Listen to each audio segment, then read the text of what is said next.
What's up, guys? Your boy, 22K13. I'm going to talk about gaming news weekend wrap up.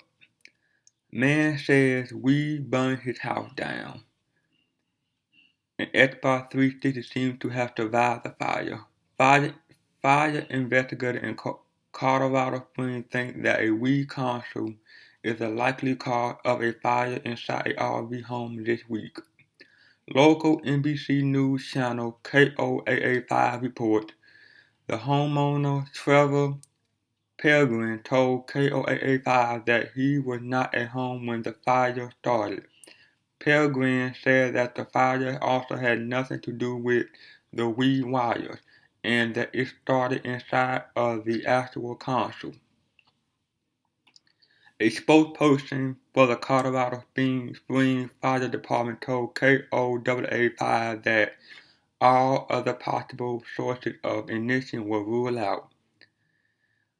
The fire melted Peregrine's TV, his Wii, and some of his clothes, and while his roof suffered extensive smoke damage, it seemed his home survived the incident.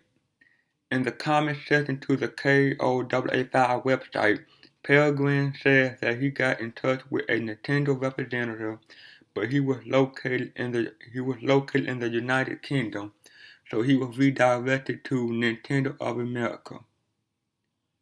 One of the images from KKTVO 11 News video segment about the fire shows that Peregrine also owned an Xbox 360, which appears to have survived the fire unscathed. Project Cars Xbox One physics not dumbed down from PS4. Expect over 150 cars and tracks. Despite being an excellent racer, Project Cars has come under fire from players across all platforms for its various issues. Though the game is still a very playable product, it hasn't stopped petrol heads from complaining to the game developer. One such complaint is that the game physics have been dumbed down for the Xbox One release. Though the game director at Slightly Mad Studios has been quick to shoot down this particularly bold claim, some players have speculated that the physics model used for the Xbox One version is drastically worse than the PS4 and PC version due to players reporting some dodgy incident when playing the game. Well, fear not, Xbox One owner, your version isn't substantially different to the PS4 and PC version of Project Cars. The issues that are causing many to claim the Xbox One version is dumbed down is quite simple actually. It's a controller issue. Yup, simple as that, or at least according to SMS and Bell.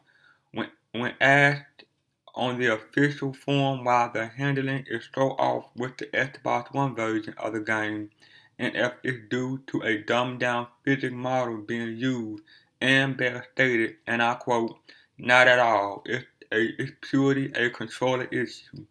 The good news is that it has been rectified and that the team are just waiting for the patch to pass certification and that in the SMS headquarters they're actually using the new patch, with Ann Bell saying that with the patch it's Phil H here, going on to reassure disgruntled players that it will be with you soon.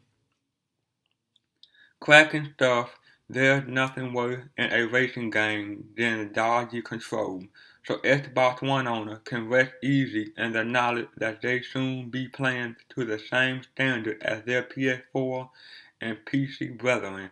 Patches aren't the only thing being worked on by the busy bees at SMS, as the team are working hard on bringing more content to Project Cars in the form of tracks and cars.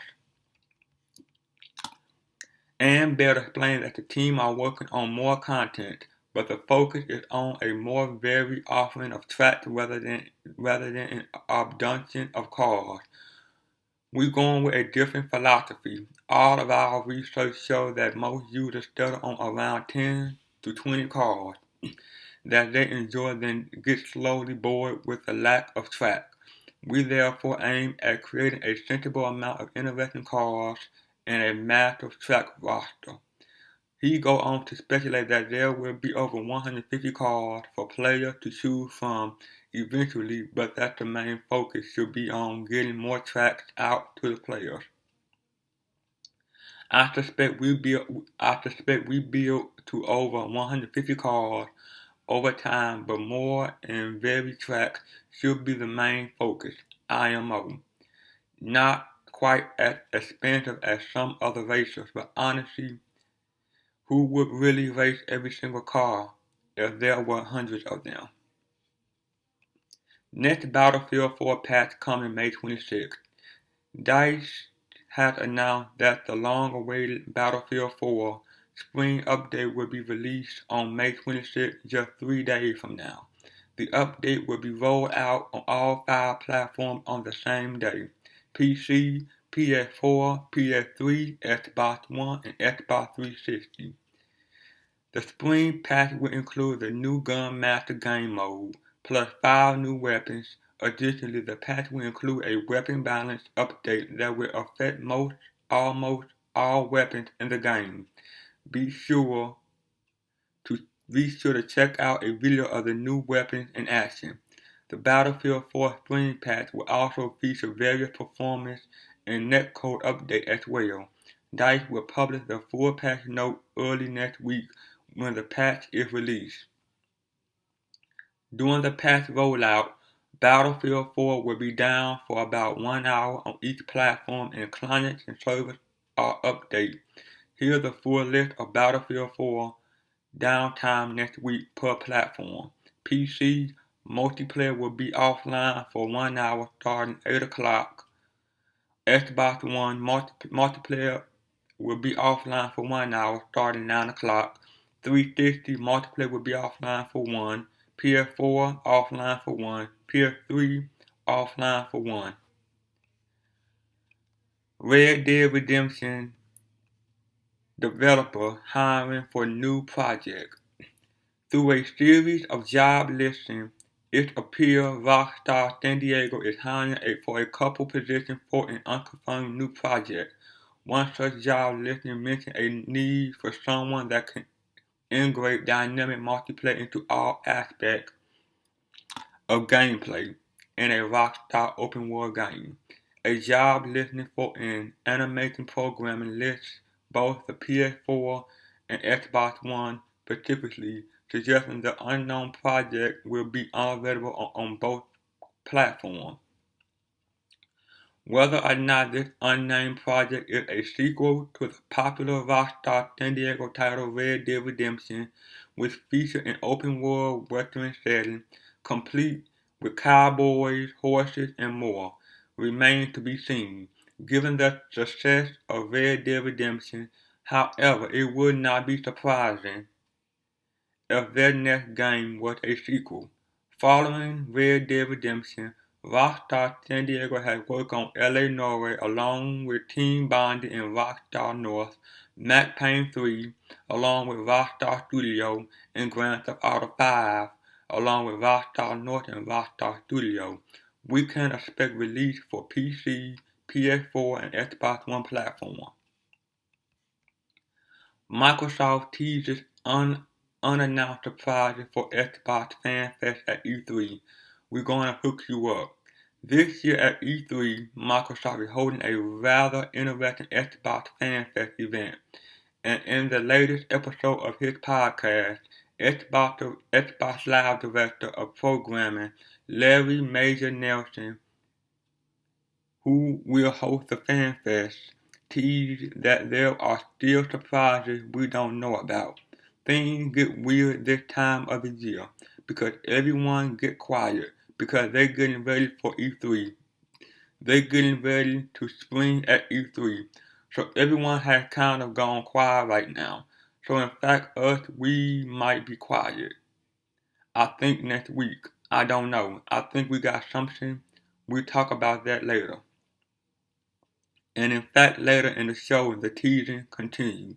We have this awesome fan fest that I'll be hosting. That's really, really excited. I can't even begin to tell you how excited I am about this.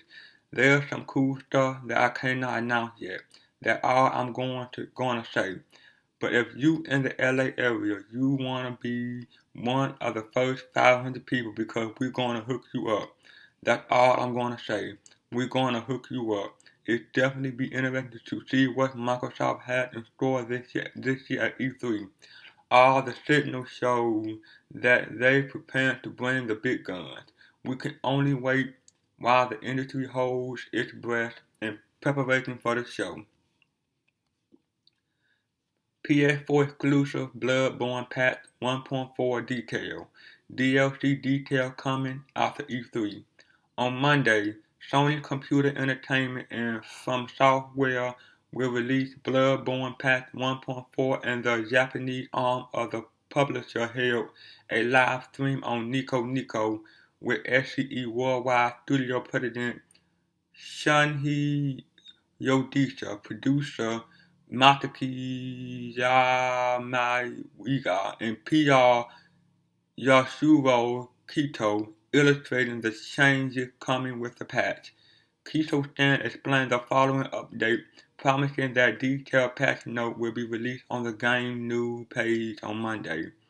Password matching can now be done regardless of level. Password matching can now be done even if registered to a different oath. Quicksilver bullets and blood vital can now be stored up to 600. The previous limit was 99 in the storage and Hunter Dream. Weapons and hunter tools have been tweaked. It will be mostly buff. A bug of the rifle spear has been fixed. A bug with blood gem imprint has been fixed. Boss reward and the challenge dungeon will be improved. They will now drop blood gem randomly. Challenge dungeon will now include bloodstone shard at depth 1, twin bloodstone shard at depth 2, twin bloodstone shard and bloodstone chunk at depth 3, bloodstone chunk at depth 4, and bloodstone chunk and blood rock at depth 5. Other bugs have been fixed. Kito Stan also encouraged fans to look forward to detailed info about the previously teased DLC for the game that will be shared after E3. Mating for the patch will be conducted on Monday between 4 and 7 a.m. Far Cry 2 worked because it was broken. Back in 2008, before the Far Cry series extended to the height of recent effort, things weren't so rosy. The Africa set Far Cry 2 split critics and fans alike, most notably because it was teensy bit broken. Okay, it was quite a bit broken, but it turned out all that off the wall, then they actually made the game better in the eyes of one of its creators. In the latest issue of Edge, Clint Hawkins, who led the creative direction of the game, explained his experience on the Splinter Cell series had a big impact on the emerging element that inspired said brokenness. On the Splinter Cell game, I worked really hard to make these highly intentional systems that were full of emerging gameplay opportunities, said Hawkins. We tried to do that again on Far Cry 2. And we realized it was falling apart. For those that didn't play Far Cry 2 back in the days, it was the off-irritating mixture of malaria attack, realistic fire mechanics, dangerous weather, and weapons that would constantly jam at the worst possible time that stuck longest in the craw. These elements will often hinder or slow down a player agency in progressing through the world, but Hawkins believes this maelstrom of realistic factor actually brought out a unique feel to Far Cry 2. And I quote, "The funny thing is that it was breaking the design we were trying to make, but it was actually making the game better. In fact, the off-the-wall decision to make Far Cry super realistic seemed a tad tame compared to a recent poll. The Saw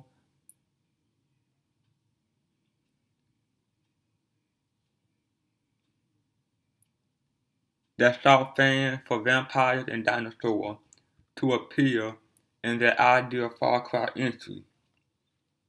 Hawkins revealed how Ubisoft's chief creative officer Serge Hackowitz got right behind Hawkins' vision for a brutal and challenging sandbox following an early playtest. After 30 minutes, Hackett turned to Hawkins and said, and I quote, "When I'm playing your game, I make a little movie in my head of what I'm going to do, and then I go and try to do it, but it all goes wrong, and the movie that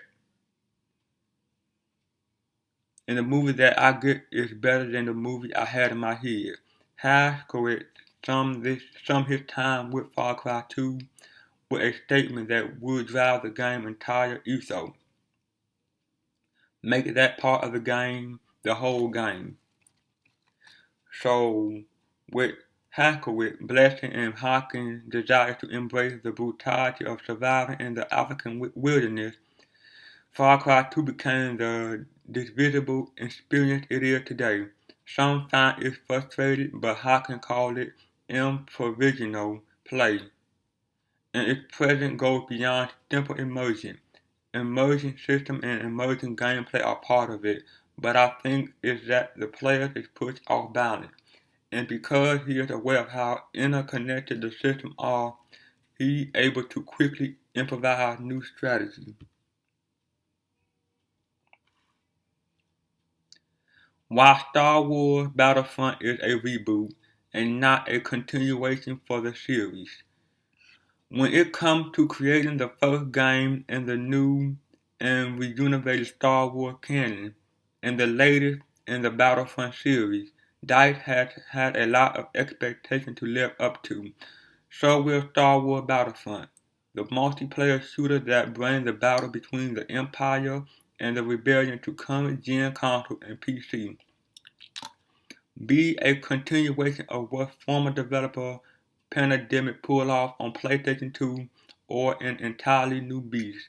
In the latest issue of official PlayStation Magazine, DICE GM Patrick Bach explained the studio take is more of a reboot, and one that offers it a clean slate on which to innovate. And I quote, "I think what we did was, instead of trying to build upon the old game, we went back and said, let's start over. Let's analyze the good and the bad, like we did with old games. But it's more about going back to the core idea that Battlefront stands for, and then building on that, because otherwise you will create a version of somebody else's game, and that's not what we do." Bach revealed a big part of the studio's driving force is the desire to create a game that's instantly recognizable as a DICE game, regardless of the license attack, including going as far as scanning in the real-life plot from the movie for Star Wars Battlefront. We built our own game. We built something that breathes DICE. We wanted to take a fresh stance on the concept of Battlefront, rather than saying let's take that feature and call it the same thing, or let's remove that feature. It will just get messy, so you have to see it as a reboot. Despite DICE choosing to drop Space Battle in Star Wars Battlefront, this force power shooter could prove to be one of the most exciting Star Wars games in recent years. Destiny Review. Trial of Osiris is House of Wolf's best experience. While Destiny has done well to support its cooperative-focused community with a bounty of new content and experience, story mission, raids, strikes, etc., the competitive community has mostly been left wanting. Sure, Bungie has added new maps and modes to Destiny's competitive multiplayer. Dubbed the Crucible, but the additions have hardly been substantial. The one truly new thing to be added to multiplayer is the Iron Banner multiplayer event, which remove all equalizing element in the crucible and make it so level, gears, and weapons matter. With the release of the House of War DLC, however, Bungie has introduced yet another new wrinkle for their competitive community. This event, called the Trial of Osiris, is a lot more unique than Iron Banner, and as a result, it is arguably more successful. In fact, after having spent a considerable amount of time with Trial of Osiris, we might call it the best part of Destiny's second DLC add-on.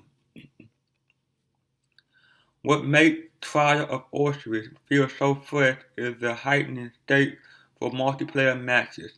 While all other Destiny experiences have a certain amount of tension, they never have a genuine sense of potential failure. If a fire team fails the Nightfall strike, for example, they can just load it up and try again. If Crota glitches during the Crota End raid, then the team can simply wipe or perfectly kill themselves and try again from that checkpoint. Trial of Osiris, on the other hand, has no such safety net. Every time a player loses a game, they feel a looming sense of dread, as their trial passes near that much closer to becoming invalid. Because of that, every match feels like an intense chess match, where strategy is key and calm nerves are essential, and anyone who can succeed will be rewarded with some truly useful and unique loot. As someone who has experienced their fair share of everything Destiny has to offer, there was always the desire for something new. Prison of Elder, the new combat arena added with House of Wolves, has its own appeal, but mainly as a horde mode equivalent. Like with the raid, there isn't much of a sense of tension after a while, just going through the motion in the quest for more loot. Trial of Osiris does have that sense of tension, however, because the event is structured with a scorecard, there is a mounting sense of dread with each loss, and an equally powerful sense of elevation with each win. Pushing a game to max point for both teams is the closest Destiny multiplayer has come to a true challenge. Their fertility to a loss that is not present in any other multiplayer match. To be fair, there are elements to Trial of Osiris that are less than ideal and will likely be a turn-off to some Crucible non-fans. There is an overabundance of specific weapons, namely Thorn, Hawkmoon, and Vest Miscalibur present, to the point it feels like if a player doesn't have those weapons, they are unlikely to succeed. Trial also has no matchmaking, so if a player has to resort to using Destiny LFG for teammates, they may lose out on some of that teamwork and communication. Nitpick aside, Trial of Osiris is a great challenge for top-tier Destiny players, so for those Crucible fans that have felt neglect or overlooked, we have good news. Trial of Osiris is the best multiplayer experience Destiny has offered yet. It's dynamic, challenging, and there's a genuine sense of accomplishment following every victory. In fact, we might argue that even though those who often skip the Crucible might give Trial of Osiris a try, they may just find their favorite weekly experience. Now, rumor. Sony preparing to cut price for PlayStation Vita and PS4. This console generation, the PlayStation 4 is absolutely dominating the chart, with its last reported sales figure topping over 20.2 million units total. Considering the PlayStation 3 sluggish start, the PS4 is a marked improvement and a great success for Sony. The console even beat the ultra-popular new 3DS XL in the Japanese marketplace last week. Unfortunately, Sony's other 8th generation platform, the PlayStation Vita, isn't experiencing the same success Sony barely support the device, and it is being steamrolled in the marketplace by its chief competitor, the Nintendo 3DS. Even though the PS4 has a significant lead in the console sale race, the console doesn't always win the sale month-to-month battle. For example, this April, the Xbox One sold more units. This upset can largely be attributed to various promotions that offer the Xbox One for $350, a significant drop from its $400 or $500 suggested retail price and well below the PlayStation 4 $400. Now, a new rumor suggests that Sony may be making a move to make both the PS4 and the PlayStation Vita more enticing to budget-minded gamers. The rumor comes from Sony PlayStation retail loyalty site, which is currently holding a contest for people to win a PlayStation 4 or a PS Vita. While the contest itself isn't out of the ordinary, the promotion lists the suggested retail value of the Vita at $89, not $200, and the PS4 price at $350, not $400, and $300. And the PlayStation PS4 price at $350, not $400. This could be nothing, or it could be evidence that Sony is planning major price drop for its 2H generation system, dropping the PS Vita price by $110 and lowering the overall cost to below $100 could convince wary consumers to take the plunge. Meanwhile, cutting $50 from the PS4 price would target the people who are choosing Xbox One over PS4 due to the former frequently discounted price tag. Ultimately, if such a price drop occurs for either system, expect Sony to make an announcement at E3. Sony E3 press conference is scheduled to take place on June 15 at 6 p.m. Fans can view the event online using a number of streaming services or watch the event on a big screen from the comfort of a movie theater.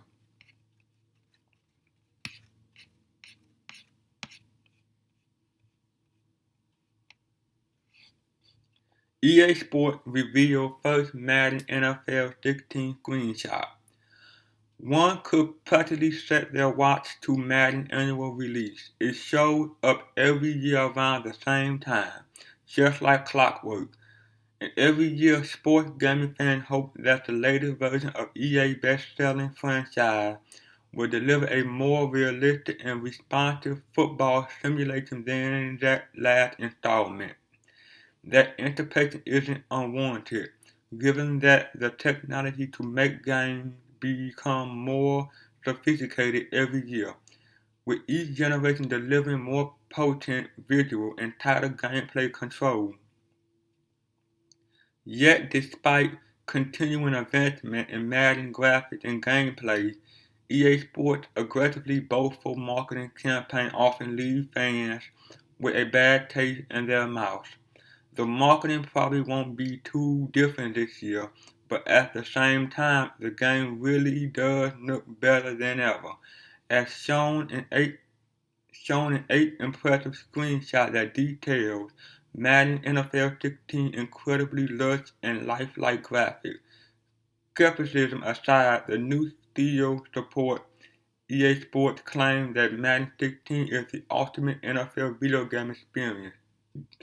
The screenshot demonstrates new two-man interactions such as wide receivers and defensive backs shoving off of each other, as well as improved time of day and lighting that ensure that digital athlete likeness remain pristine and naturalistic. The screenshot also gives fans their first look of improvement to the on-the-field camera and show off new gameplay elements like quarterback new ability to place the ball where their teammates can catch it with body relative throw.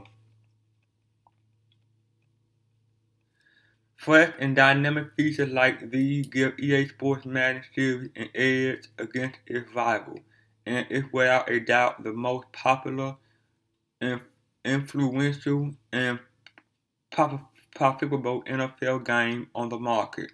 That being said, the Madden NFL 16 does have some stiff competition, especially as rumors about Microsoft and 2K Sports football game collaboration turn out to be true. Still, Madden remains one of the biggest games in the world, and over the years, its gridiron simulation has only gotten more and more realistic. Last year, Madden NFL 15 correctly predicted the outcome of Super Bowl 49 right down to the final score. The Madden games are so popular that fans even go nuts for the game cover, keeping it with tradition. Fans voted the New York Giants wide receiver Odell Beckham Jr. as this year's cover star. As long as EA Sports continues to offer the most immersive and aesthetically pleasing football gaming experience, the Madden franchise will continue its reign as the gold standard of NFL video games. Of course, EA exclusively deals with the NFL, which prevents other studios from using licensed NFL logos and players doesn't hurt either. Madden NFL 16 is set to release on August 25th for PlayStation 3, PlayStation 4, Xbox 360, and Xbox One.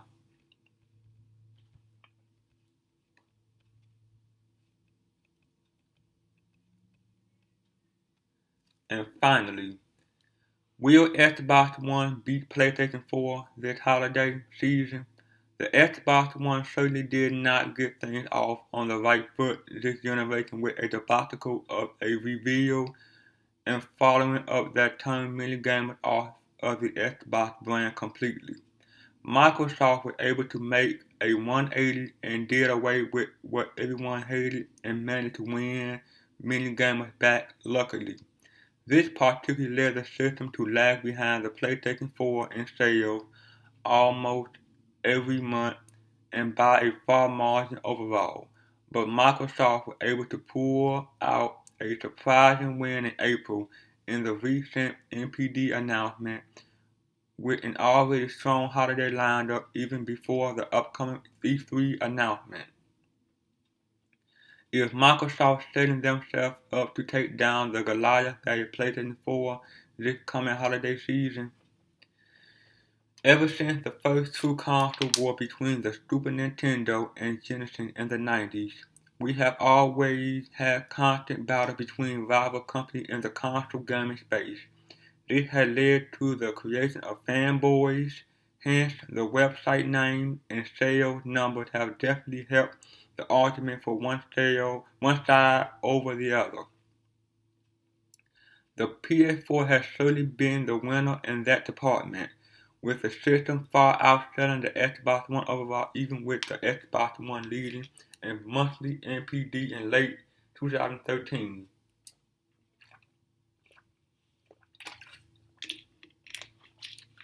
The fact that the Xbox One cost $100 more from the start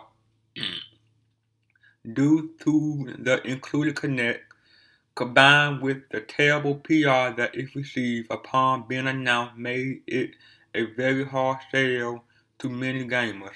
This led to many jumping ship to the PlayStation 4 after the Xbox 360 was the definite leader. Between it and the PS3, from the beginning of the last generation, things got even worse for the Xbox One when reports started to come out that many games that were unavailable for both platforms were inferior on Xbox One. Certain games that were hitting 1080p and 60 frames per second on PlayStation 4 just weren't hitting the mark on Xbox One. Some having to be scaled back to 900p and 720p. While this hasn't gone away, the differences are still there at times, though developers are figuring out how to better utilize Xbox One power.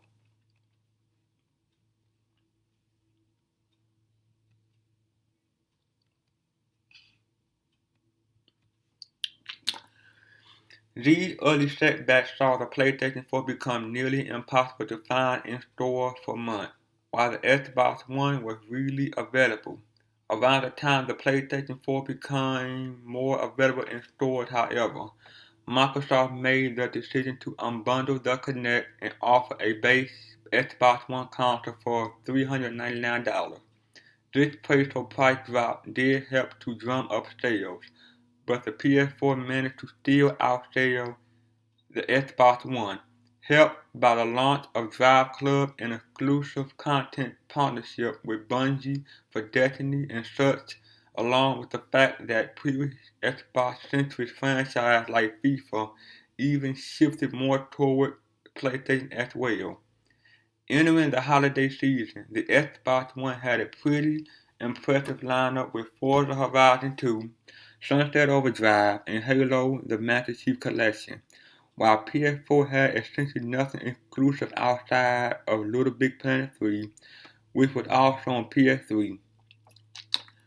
Microsoft took it another step further by doing a special holiday price drop to $349, leading to a victory in the November and December NPDs, also likely helped by the exclusive Call of Duty DLC partnership.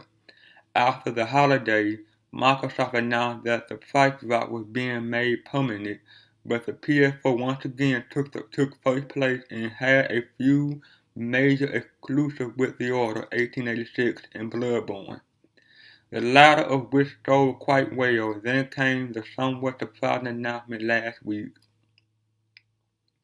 that the Xbox One had won the April NPD, with really nothing special coming out during that month. In fact, April was an incredibly slow month all around, except for Mortal Kombat. Some have speculated that a special deal that Best Buy had where you could trade in certain Xbox 360 or PS3 console and get a Xbox One for only $175 may have played a part. But could it just really be a case of the Xbox One really having some momentum and the two are going neck and neck right now rather than it being a blowout? I personally do not think the Best Buy deal had enough impact to make a difference on the NPD, as some reports have the PS4 selling 2 out of 3 of what the Xbox One did in April. Even if it did make a difference, it would have had the two consoles being very close in sales for the month at worst. The newer bundle with Halo the Master Chief Collection definitely had to help with some sales, as the game is definitely working a lot better these days than it did in the past. The Xbox One hasn't really had any major exclusives this year this far, but the future is looking very bright for owners of the system. Halo 5 Guardians is easily the biggest of the bunch. But we also have a new Forza and all but official Gears of War remaster. They also score Rise of the Tomb Raider as a time exclusive, which should be a big seller this holiday season, especially to fill that void left by the delay of the next Uncharted for PS4. We also have a brand new non-Kinect Rare game to be announced that could come later this year, and maybe even Scalebound as well. Call of Duty is always a major seller on Xbox console, and with the Xbox One gaining more popularity, many of those that jumped to the game on PS4 could jump right back with Black Ops 3 this year, especially if the time-exclusive DLC continues. In comparison, the PlayStation 4 upcoming slate is absolutely barren. Uncharted 4, A Thief's End, and the new Ratchet & Clank have already been delayed, and Until Dawn is supposed to be out this summer, though that could easily be pushed back. No Man's Sky and Tearaway Unfolded are also coming, but we really have no set detail on a release for neither outside of sometime in 2015. I'm sure they will have plenty of reveal at E3, but just how many can they reveal for a release already later this year? buzz is everything, and typically only Nintendo announce major games and put them out within the year, while Sony usually reveal their big hitters a little further ahead of time. Just looking at things as they are right now, the Xbox One definitely has a better slate of exclusive lineup for the rest of 2015, but Sony could definitely blow that wide open at their E3 press conference. However, things are starting to look better for the Xbox One, and with yet another strong lineup already set for the fall, with some still yet to be revealed, I'm sure, and a cheaper price tag. It is very possible that the Xbox One could continue to gain momentum and continue to win monthly NPD on their way to narrowing the overall sale gap. Well, that's it, guys. Like, comment, subscribe. See you guys on the next one. Peace.